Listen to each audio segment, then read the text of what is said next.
In the ancient lands of Nigeria, hidden beyond vast forests and winding rivers, lay the magical Kingdom of Floos. This was no ordinary kingdom. Its rivers sparkled like liquid silver. Its forests held a soft, ethereal glow by night. Its people believed the very earth beneath their feet was alive with ancient magic. At the heart of Floos stood a magnificent palace, a breathtaking structure of white stone and shimmering golden towers. Here ruled King Valdor, a just and wise monarch, but one who was growing old. For years, peace had reigned under his rule, but a shadow loomed over his mind. King Valdor had no heir, and the future of his beloved kingdom was uncertain. One dark and stormy night, a mysterious seer appeared at the palace gates. He was an old man, cloaked and weathered, and the royal guards, sensing an unusual power about him, brought him before the king. The seer's voice was low and raspy as he spoke. "Your Majesty, the future of Floos will not be born within these palace walls." King Valdor's brow furrowed in confusion. "What do you mean by this?" he asked. The seer raised his ancient staff, its tip glowing faintly. "The next ruler of this great kingdom," he declared, "will rise from its poorest corner." The royal council chamber erupted in laughter. The idea was absurd to them. A pauper on the throne of Floos? Impossible. But the king remained silent, his face a mask of deep thought. He had lived long enough to know that prophecies, no matter how strange, were never to be taken lightly. Far from the splendor of the palace, in a tiny village nestled at the edge of the sprawling forest, lived a young boy named Laren. He was the son of a humble woodcutter, and their small, simple hut was a world away from the golden towers of the capital. Despite the hardship of their life, Laren's heart was full of kindness. He was always ready to help a neighbor in need. He'd share his meager meals with hungry travelers passing through, and he never hesitated to stand up for the weaker children against bullies. Yet, the other villagers often looked down on him.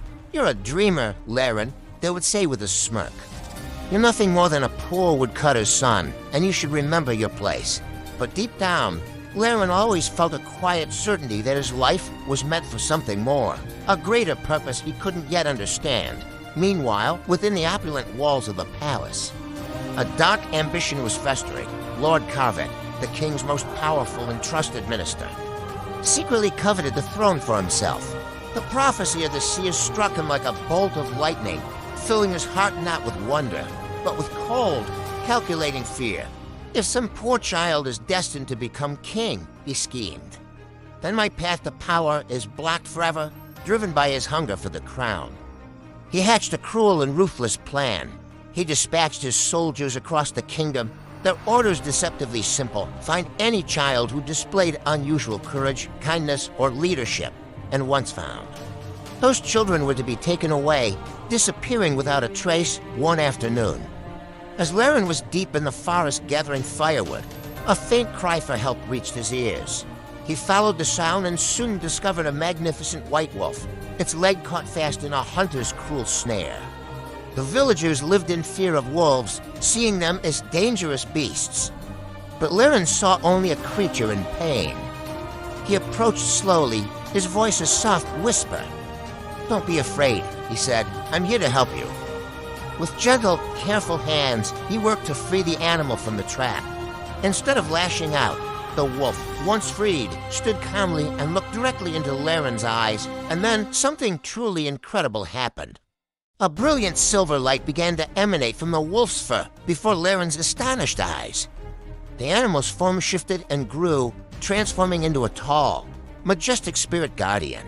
"I am Arkan," the spirit's voice echoed, both powerful and kind, the guardian spirit of the Kingdom of Floos. Laren stumbled back, his heart pounding in his chest. "You saved me when any other would have run or sought to harm me," the spirit said with a warm smile. "You possess the heart of a true king." Laren's eyes widened in disbelief. "A king? But I'm just a woodcutter's son." Arkan nodded gravely. "The throne of Floos is not about bloodline, but about spirit, soon. It will need a brave and compassionate ruler to guide it through the darkness." At that very moment, Lord Karvek's soldiers were marching into Laren's village. Whispers and rumors of a boy who protected others, a boy with uncommon courage, had reached the minister's ears. A wave of fear washed over the small community as the grim-faced soldiers began their search. That evening, Laren's father grabbed him, his voice tight with urgency. "You must run, my son. These men are not here for any good reason. Flee into the forest and don't look back." Under the cloak of darkness, Laren fled his home, his heart heavy with fear and confusion. But he was not alone. As he plunged into the familiar shadows of the woods, a silver light appeared beside him. It was Arkhan, the spirit guardian. "Your journey has just begun," the spirit said, his presence a comforting balm. From that night on, Laren's life was changed forever. The poor woodcutter's son was now on a path of destiny. He would travel across the vast and magical kingdom, confronting dark enemies and uncovering the ancient secrets of Floos, and one day he would return to the palace of white stone and golden towers, not as a servant or a commoner, but as the true King of Floos. But first, he would have to face Lord Karvek, whose insatiable hunger for power was a growing shadow that threatened to consume the entire kingdom and extinguish its light forever. Thank you for watching.